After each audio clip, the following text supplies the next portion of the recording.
Okay, perfect. Okay, can you just start by telling me like a little about yourself and like where you're from and just like yeah, just about yourself. Okay, sure. My name is Husnah, and I was born in England. My dad is originally from Afghanistan, and my mom is from Malaysia.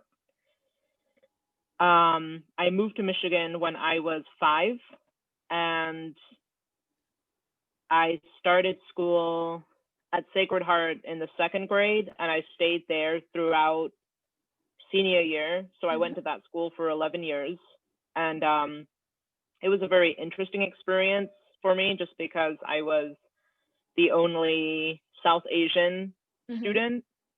I was the only Muslim student for a while. Wow. I experienced a lot of adversity, Mm-hmm. I would say, from that because it is difficult to be the only Mm-hmm. Yeah. member of certain groups. I did run for student body president when I was in the 11th grade because I wanted to reach out to as many students as possible. Yeah. And because I myself am diverse, I know that many other people appreciate diversity as well. Mm-hmm. So that was a great experience. I was student body president my senior year, and then I went to the University of Michigan for undergrad, and that's a big school. Mm-hmm. When I went to Sacred Heart, I only had 24 students in my class, and U of M is like one of the biggest public universities in the world. Wow. Yeah, so there was an adjustment period there, but again, like at U of M, I wanted a leadership position where I could mentor other students and help Yeah. other students just because I like to do that. So I became a resident advisor in my dormitory, and I really love to do that. Like I love guiding other people and Mm-hmm. helping other Yeah. people. So I did that. I also was a peer mentor who helped incoming freshmen, and then I started my own service organization with two of my Jewish friends. Mm-hmm. So it was called Muju, which is short for Muslim Jewish, but anybody of any faith could join. So it wasn't just Muslim students or Jewish students. Whoever Mm-hmm. wanted to work alongside those kind of students, they could and just perform service acts within the community. So that organization still exists today, which I'm pretty proud of. Wow. And then, yeah, I mean, it's really cool. And then I graduated. I completed my degree at Oxford University in England. Wow. My undergraduate degree is in English. Mm-hmm. So I wanted to study abroad, and I was able to do that. And that was one of the most amazing experiences of my life. Like I tell people all the time, if you have the chance, travel, Yeah, definitely. right? And if you have the chance, study abroad because it is different from what you're used to. So that was a great experience. I still talk to many of the friends that I made Yeah. over that trip.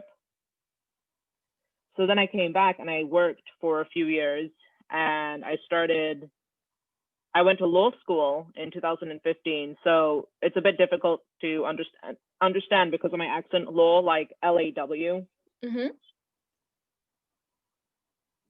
And while I was in law school, I rebooted the Muslim Law Students Association because that wasn't active. So I rebooted that, and I don't know if you've heard of the Serial podcast, which is I think the first chapter 1 about the Adnan Saeed case. It was one of the most downloaded podcasts in history. Mm-hmm. So the lawyer who introduced that subject, the Adnan Saeed case, to the producer of Serial, Sarah Koenig, she's a Muslim female lawyer, Rabia Chaudhry. Mm-hmm. And I invited her to come and speak at Wayne State, which she did. And the event was like a huge success. A lot of people enjoyed it because, here's a Muslim role model, but also a role model to non-Muslims too, just because that podcast was so popular. And then I invited Halima Aden to Wayne State, and she's a supermodel, Somali Wow. supermodel. She's very humble. If you actually look her up on Instagram, she's going through a lot of changes Yeah.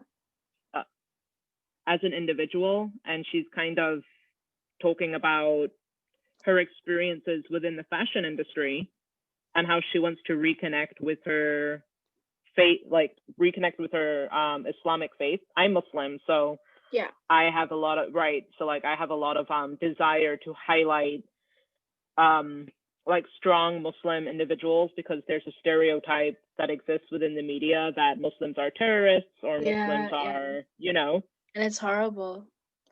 right. Muslims are this, that. And so during law school, I made it a point, to invite Rabia Chaudhry, who's a trailblazer, Halima Aden, who's a trailblazer. I mean, she was recognized just from entering a beauty pageant in high school, and somebody in the audience recognized, and she wore the headscarf back then, Mm-hmm. and somebody connected her with Corinne Reutfeld, who's a big name in the fashion industry, and then she was signed to IMG Entertainment, and then she was working for Yeezy season 5. She was doing Fashion Week. But when I met her, when she came to Wayne, she was so humble, so sweet, and people in the audience were crying. Like Muslim girls were crying because they were wearing the headscarf, and they never thought that they would see a supermodel featured on the cover of British Vogue or other magazines, right, wearing the headscarf. Can I just cut you off just real quick about that? Like, I can tell, like, just being a Muslim is like, it's something like really inspiring and like something that you're really passionate about. And do you like feel like most like Muslim females feel like they like that would like slow them down from doing certain things just because of their religion? They're like maybe like a little afraid to like, express it and everything. Yeah, I do feel that way. I think a lot of people, unfortunately, I think across religions, a lot of people talk about culture, and they place emphasis on culture. And so that's why people get confused about the religion itself, because it is very progressive. Yeah. And there's nowhere in our holy book that says women should not be allowed to drive. Like, that's a cultural habit that's been adopted by, some countries. Whatever a Muslim woman earns in terms of money that she makes, that all belongs to her. So her husband isn't allowed to even touch a penny of it. And so I think when it comes to Muslim women feeling, or Muslim women being held back, it's reinforced because society places expectations on them in the sense that, oh, you're supposed to be repressed or oppressed. Why are you even applying for this position? Well, your husband or other male relative let you do it, which is absurd because, that has nothing to do with the religion itself. It's like you have the cultural aspect, and then you have society's view of Islam. Yeah. And then you have a fear that is well-founded that a lot of Muslim people have. If, especially my friends who do wear the headscarf, clearly I don't, but my friends who do, being judged just because they wear the headscarf, not because of their skills or their education or their experience, but they're, seen as like a potential threat, I guess, sometimes, or they might be seen as like, oh, you're going to slow the company down. But I think now more companies are more open to individuals wearing symbols of their faith, which is really great. Yeah. Like, so I hope that it continues. Oh yeah. Do you feel like it's like most females, especially like Muslim women, do you feel like they feel like they can't speak up when they're like in an area where like maybe there's a lot of males, maybe in their area of work or something, like there's a lot of males, they feel like there's some things they can say, there's some things they can't say, and like they just completely stop themselves from saying? Yeah, I do. But I think that also occurs with non-Muslim women, right? Like a lot of there's a lot of movement now with the Me Too movement, and a lot of women coming forward and being open about their experiences, and the, you know, like quite a few celebrities who are speaking forward now and saying, I was unable to do this before because I was told by this movie producer or whoever that if I said anything, then I would be blacklisted in the industry. Yeah. And I really needed the stability that came with the job. And so I think women in general are socialized into shutting up and sitting down. Yeah. Instead of, you know, standing up and speaking out. And thankfully, there's a movement now where women are empowering other women, which we need, instead of women putting other women down. Like in the legal profession, specifically because I'm in the legal profession, you do witness women putting other people down just so that they can gain an upper hand in certain, you know, certain offices or law firms. Yeah. But now I think more women are turning around to serve as mentors to younger or to students and saying, you know, this is what I experienced. Let me help you. Let me connect you to my friend who works in this office, or, you know, there's more of like a solidarity growing. Like especially with your, like, you know, your chosen, like working in a law firm, do you feel like it's like changed you personally, like the maybe the way you do things, the way you like speak about certain situations and all, like different things like that? I definitely feel like my experience at a law firm did change me because how do I explain this? So I would say that I have disabilities. You know, like I have like I was in an accident a few years ago, a car accident. So I have neurocognitive disabilities that I still deal with today, that I dealt with during law school and before. Yeah. And so working at a law firm, you realize that there's nobody on staff who's a disability advocate. And I think, and that was really difficult because it takes me a bit longer to complete certain duties than it would take somebody without disabilities to complete. And when you work in a law firm, there's such thing as billable hour requirement. So you have to complete a certain amount of work within a very small amount of time. And it's very high pressure, like it's a very high pressure environment. And so that experience when I worked in a law firm, it just increased my anxiety that I have. I have generalized anxiety disorder. Okay. Yeah. And I said, you know, this kind of environment, it's not for me. I'm not the kind of person who enjoys working in a law firm environment until the law firms start to change and start to have, you know, staff members who can assist individuals with disabilities, because not everybody is the same. Yeah, that's very true. And also, you know, just the expectancy that every applicant and every employee who walks through the door is going to be able to work like a robot and push out all of these assignments within a very short amount of time, that leads to burnout. Yeah. And that's huge right now. A lot of people are talking about burnout in terms of the pandemic because people are working from home. And it's just hard to prioritize assignments or work on things. And a lot of people are talking about mental health more and more, which is important. Definitely. And so for me, you know, for me personally, my favorite position that I had so far in the legal world was when I interned at the Michigan Innocence Clinic working on wrongful conviction cases, because the hours were flexible. We only had to show up to the clinic for meetings, and then if we needed to speak to our supervising attorney. But other than that, you were left on your own, which I thrive in that kind of environment. And so I was able to, I'm a night owl, so I was able to work on my caseload. I had 11 cases, you know, however I wanted. And I was very successful in that internship. The work that I completed on one of my cases, it helped free an innocent man. Wow. He was convicted of a double homicide in Detroit in Wow. 2001. So he had been locked up, yeah, for 17 years. 17. 17.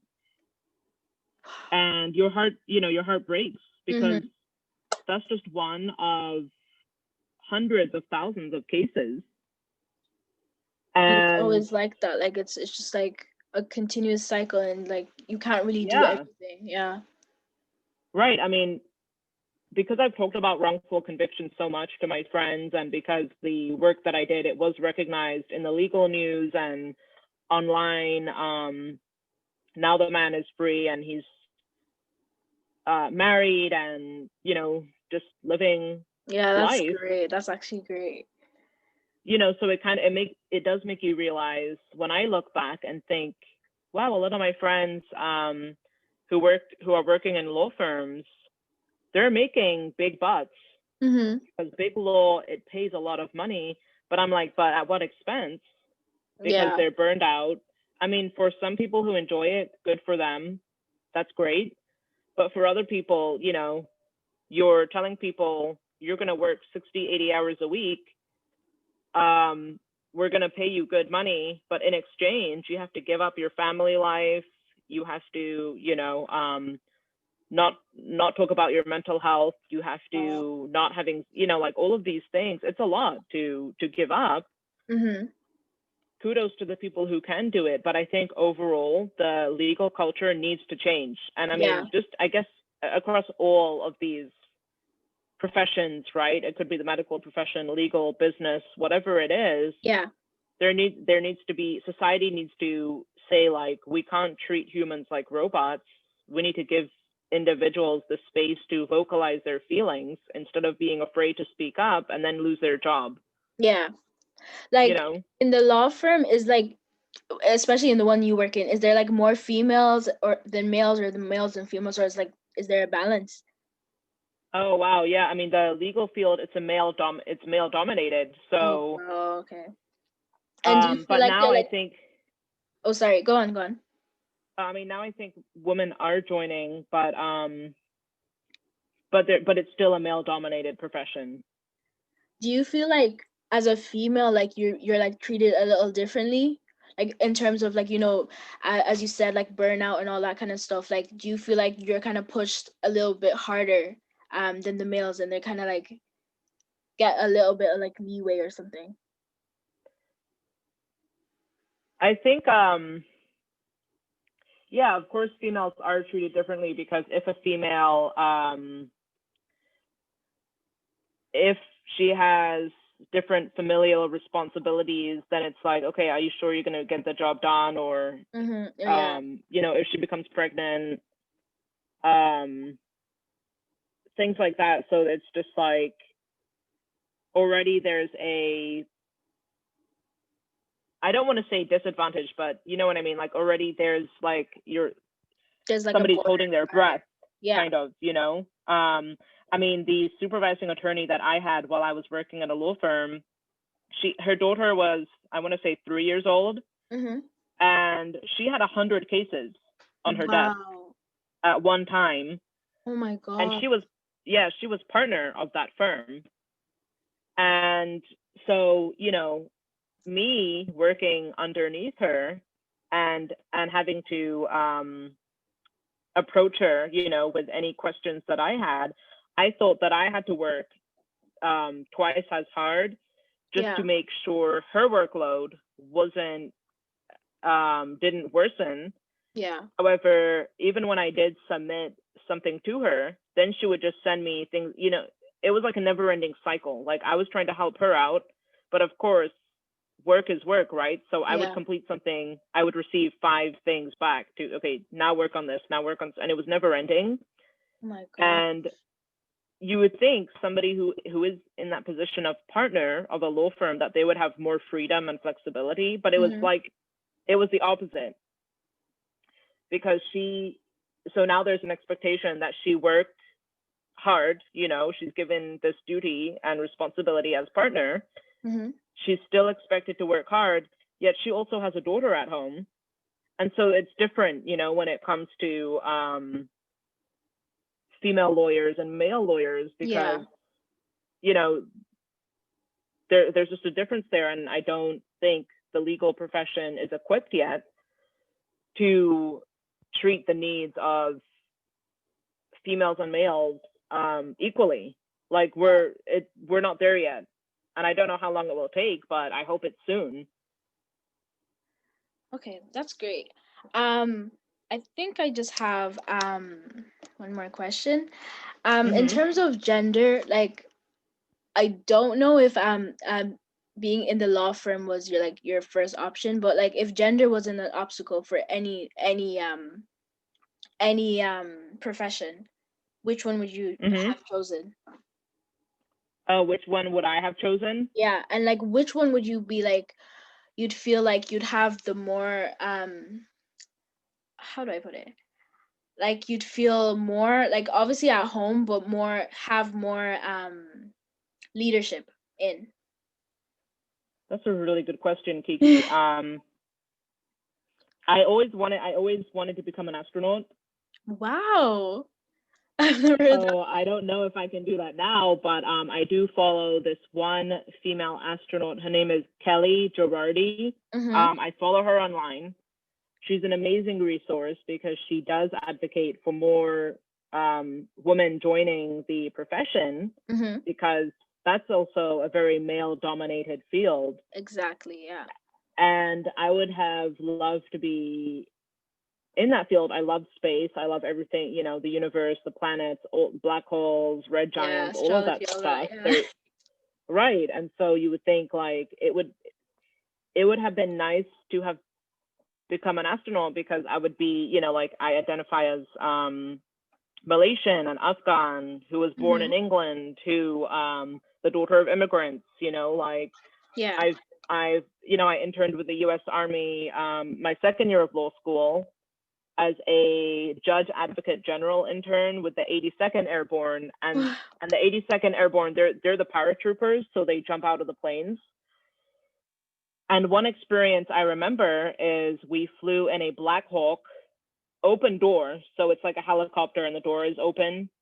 And we went to lunch. We flew from Fort Bragg in North Carolina to Virginia Beach, and the other interns were scared to sit at the seat that was right next to the door, because there's no door, it's open, right? And so Mm-hmm. I'm like, I'm gonna do it because I just love flying and aviation and being in the air. So Yeah. I sat in that seat, and while I was in that seat, I was thinking, I'm the only Muslim here this summer, the only Muslim intern. I was the only female intern in the 82nd Airborne. So there were 4 other interns, and they were all male.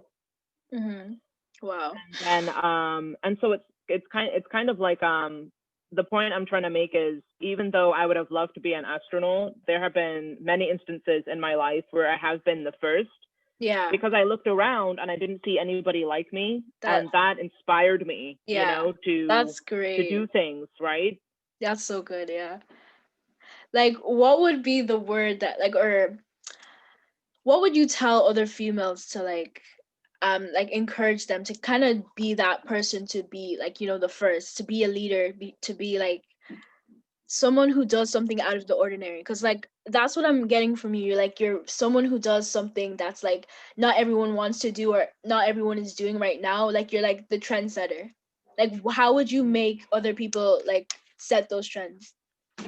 I mean, I would say like if you're looking around and if you're looking at an opportunity and you don't see anybody like you already there, be that first person. Don't be afraid.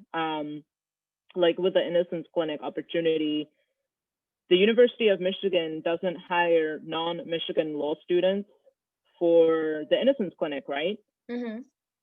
And because I was very passionate about the topic of wrongful conviction, um, I watched a CNN. The show is called CNN Death Row Stories, so it showcases the stories of individuals who are on death row. And Susan Sarandon is the narrator, so it's very powerful, right? You know Susan Sarandon's voice; it's very compelling. So I watched one episode a few years ago, and it was about this black handyman who was convicted of killing this Caucasian widower who was very wealthy. Mm-hmm. And the police and the prosecutor actually banded together to put this handyman on death row, and he had not committed the crime. Wow. It was the woman's neighbor who committed it. Wow. Right? So his name was Edward Lee Elmore, and the case, it impacted my heart because I'm sitting on the couch and I'm seeing how this law school intern, Diana Holt, she was given his case one summer while she was in law school. She managed to graduate, take the bar, pass the bar exam, and then serve as his appellate attorney because his case was up for appeal. Mm-hmm. And she earned him his freedom. Wow. And this man, he had a lower than average IQ. He was sitting on death row, right? When she went to visit him, he had no idea of why he was there. And so when I tell people, if you don't see yourself somewhere, create that opportunity. So a few years after watching that episode, I submitted my letter of interest to the Michigan Innocence Clinic, and I said, I'm very passionate about wrongful conviction. Mm-hmm. Yeah. I go to Wayne State Law School, which clearly is not your law school, but I would love to, do an internship with you. Yeah. And they invited me because I went to Michigan for undergrad, and I love Ann Arbor. They invited me to campus, and I was one of 8 interns that summer and the only non-Michigan law student. So my advice would be, and I contributed to someone's freedom, and I actually emailed Diana Holt, who's now a very successful appellate attorney, since, she was the one, right, who worked on Edward Lee Elmer's case. Yeah. And I emailed her and I said, you inspired me to do this internship. And she said, thank you so much. Let's connect on LinkedIn and stay connected. Oh, and she replied? Yeah, she replied. And I cried. Wow. Yeah, when she emailed me back. I mean, I honestly cried because she's one of my role models. Mm-hmm. I would recommend you watch that. If you're not afraid of, like, no, I wouldn't just say love spooky, but it's true crime, Yeah, I love those so much. Yeah, I mean, I think the full episode is on Netflix. His name is Edward Lee Elmore, or the full episode is on YouTube. And so when you watch that episode, you will cry because the work she did, it honestly changed his life. And when I found out that he had passed away a few years ago, I cried because it was like I knew him, like he pushed me through that journey as well. Yeah, exactly. He pushed me into creating this opportunity for non-Michigan law students. And after my internship, Michigan Law School, the Innocence Clinic, they opened up their internship to non-Michigan law students. So it's kind of like, don't be afraid to be the first, because you never know what door you can open up for somebody who's coming up after you, Yeah. Honestly, thank you so much, Husnah, for everything, and thank you for being part of the interview.